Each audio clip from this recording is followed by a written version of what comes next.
প্রেম করছে রণজয় বিষ্ণু ও শ্যামপ্তি মুদলি, অভিনেতা নিজেই জানালো। বিস্তারিত জানতে ভিডিওটি দেখুন।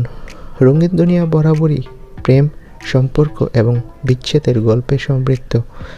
সেলিব্রিটিদের ব্যক্তিগত জীবন নিয়ে দর্শকদের কৌতূহল কখনোই কমে না। প্রেমের গুঞ্জন, সম্পর্কের উত্থান পতন এবং নতুন জুটির খবর সবসময়ই সংবাদ মাধ্যমের শিরোনামে থাকে। এই জগতে সম্পর্কের সমীকরণ প্রায়শই পরিবর্তিত হয়, যা দর্শকদের আগ্রহের কেন্দ্রবিন্দুতে।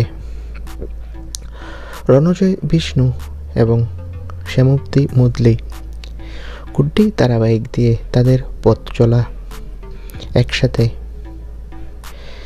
রণজয়ের প্রাক্তন প্রেমিকা সোহিনী সরকারের সঙ্গে সম্পর্কের অবসান এবং শ্যামপ্তি মুদলির সঙ্গে নতুন সম্পর্কের গুঞ্জন নিয়ে মুখ খুলেছে অভিনেতা রণজয়।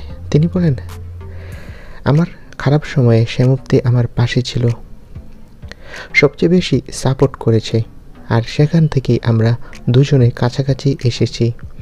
অভিনেতা বলেন, আমার সাথে শ্যামপ্তির খুব ভালো সম্পর্ক, আমরা এখন কাছাকাছি থাকতেই পছন্দ করি। তো বন্ধুরা, রণজয়ের এই কথাতে স্পষ্ট হয়ে গেল শ্যামপ্তি মুদলির সাথে তার প্রেমের কথা। এ বিষয়ে তোমাদের মন্তব্য কি? কমেন্ট করে জানাও। ধন্যবাদ।